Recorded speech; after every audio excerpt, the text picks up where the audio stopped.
안녕하세요. 실천적 투자자입니다. 어, 저희는 주식 투자할 때, 이제 매수, 매도할 때 기본적으로 알면 도움이 되는 사항을 계속 알아보고 있는데요. 오늘, 이번 시간에는 몇 가지 간단한 것을 짚어볼 텐데요. 우선 기업을 투자할 때 매수하려는 기업이 갑인가, 갑기업인가, 을기업인가를 아는 것은 되게 유의미하거든요. 한 세 가지 간단히 볼 거예요. 먼저 갑이다, 을이다. 왜 의미가 있냐? 만약 갑기업이 어떤 기업 있죠? 삼성기업도 있고, 뭐 SK 하이닉스도 있겠죠? 카카오도 있고. 을기업은 어떤 게 있을까요? 그래서 부품주, 반도체 부품주, IT 부품주 이런 게 주로 있겠죠. 차이가 뭐냐면은 왜 이걸 보냐면은 이 갑인가 을이냐에 따라서 매출이 증가하냐 감소하냐를 스스로 통제할 수 있느냐 없느냐 그런 문제가 이제 달려있기 때문에 그러거든요. 삼성자 같은 거 만약에 어 매출 자기가 이제 최종 생산 제품을 파는 거니까 매출이 줄어들 상황이라도 수익을 좀 줄이더라도 매출을 감소시키지 않고 이제 유지시킬 수 있는 그런 능력이 있거든요. 근데 부품주 같은 경우는 자기의 의지와 무관하게 매출이 폭락할 수도 있어요. 물론 급등도 하지만 그래서 급등할 때는 매출이 급등할 때는 주가도 많이 급등하겠죠. 그런데 매출이 폭락한다. 그래서 영업도 폭락한다. 수익도 폭락하면 주가도 정말 그 크게 폭락하게 되거든요. 근데 그게 이제 주가를 많이 하락시키는 요인이기 때문에 본인이 매수하는 기업이 갑인가 을인가를 알아보는 것은 처음에 알고 투자해야 되겠죠. 그래야지 갑기업은 이게 좀 안심되는 게 있어요. 왜냐면 최종 제품을 소비자한테 넘기는 회사이기 때문에 매출 수익이 많이 안 나는 걸 안 나더라도 매출을 하락하지 않고. 근데 왜 이게 중요하냐면 매출은 기업에서 기업에서 처음에 매출이 발생하잖아요. 그래서 매출에서 저희가 맨날 자주 말하지만 온 자재 비용, 그 다음에 매출의 원자재 비용 뭐죠? 매출 총이익. 그 다음 뺀 게 또 뭐가 있죠? 판매 관리비.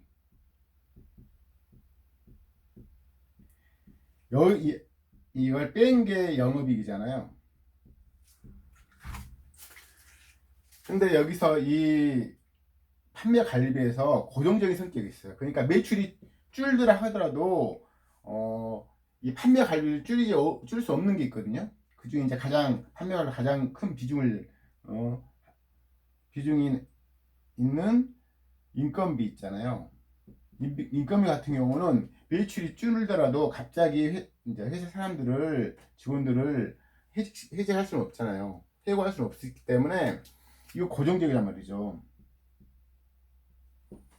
그럼 원샷의 비용은 좀 줄일 수 있겠지만 이 판매 관리비 중에 인건비는 고정적인 성격이 강하기 때문에 매출 줄 경우에 영업이익이 정말 폭락하거든요. 당연히 수익도 폭락하고 그럼 주가는 보통 정말 급락해요.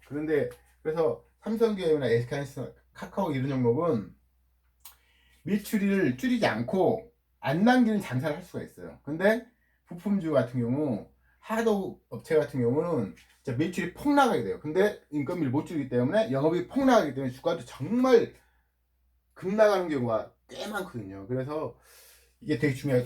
더불어서 이제 저희들이 이제 앞으로 신투자 종목을 최대한 많이 볼 텐데 그중에 이제 유명한 종목들 먼저 한 두 개 정도만 말한다면 아프리카 TV가 있잖아요. 도전비죠. 이런 기업이 갑기업일까요? 을기업일까요? 당연히 갑기업이겠죠. 에너지 최근 5년 동안 매출 준 적이 있을까요? 한 번도 없어요.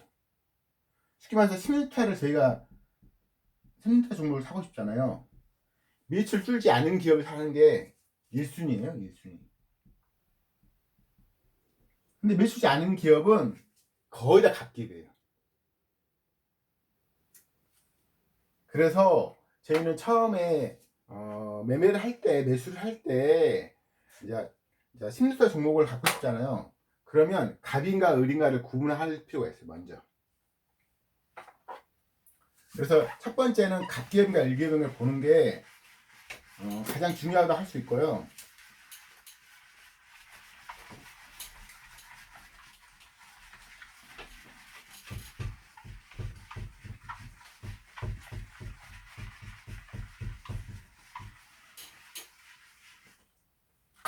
두 번째는 저희가 매수하려는 해당 기업이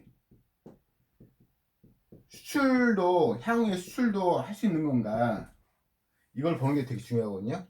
제가 이제 어떻게 보면 초기, 그러니까 회사가 크게 이제 발전하기 전에 매수한 게 나중에 큰 수익률을 가두는 방법 중에 하나인데, 현재는 수출이 안 되더라도 나중에 수출이 될 수가 있잖아요. 그럴 경우 국내 생산품을 국내에서만 판매를 하다가 이후에 수출까지 하게 된다면 국내 생산, 국내 판매, 해외 판매까지 합치면 매출이 엄청 증가할 거 아니에요.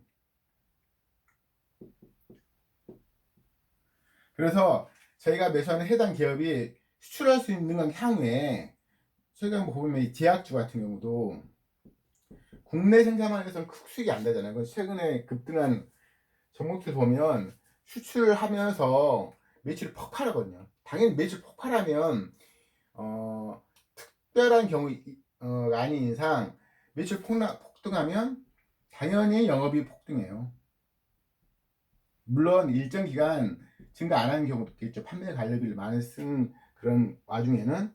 그래서 당연히 순이익 폭발하고, 그래서 당연히 순이익 ROE는 자기 자본하고 순이익을 봐서 이 순이익이 자기 자본 대비 몇 프로 1년에 보냐, 그걸 이야기하는 거잖아요. 당연히 ROE도 폭등하거든요. 결국 버핏이 중시하는 ROE가 폭발해요. 그럼 당연히 주가도 폭발하거든요.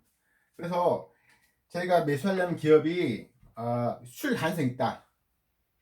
국내 생산을 계속 하고 있는데, 국내에 생산하고 국내에서 판매하고 있는데, 이게 제품이 워낙 훌륭하기 때문에 향후에 해외에서 판매 가능성이 있다. 아니, 하고 있는 와중이다. 점점 늘어나고 있다. 그러면 되게 저점 매수했다면 웬만하면 안 파는 게 정답이에요. 왜냐면 회사 커진다는 것은 매출이 증가한다는 말이고, 매출 증가한다 보면 영업도 증가하고 순이익 증가하면 당연히 거기 걸맞는 시총이 있기 때문에, 그래서 저희가 어떤 종목을 매수할 때 갑인가 을인가 보고 당연히 수출 가능성이 있는 기업인가, 수출이 늘어가는 기업인가, 그것도 확인하는 것도 되게 중요하겠죠. 세 번째는 그 제품이 회사 제품을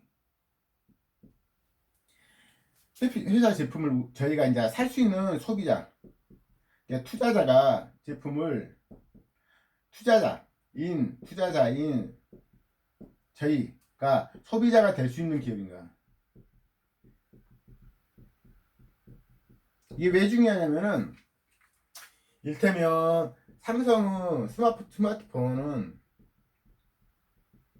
제가 소비자 될 수 있잖아요. 제가 보면 바로 그 제품이 정말 좋다 생각이 들어서 매출 증가 가능성을 조금이라도 알 수 있단 말이죠. 근데 부품주 같은 경우는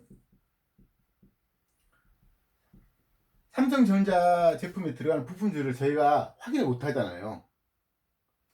그래서 이 기업이 부품주 제품이 잘 팔리가 안 팔린가, 훌륭한가 안 훌륭한가를 알 수 있는 기준이 조금 너무 막연해요. 그래서 저희가 매수하려는 기업의 제품을 우리가 직접적으로 살 수 있는 소비자 될 수 있는 건가는, 제가 이제 개인적 경험으로는 휠라코리아라는, 지금 휠라홀딩스 바뀌죠. 휠라코리아라는 종목을 샀거든요.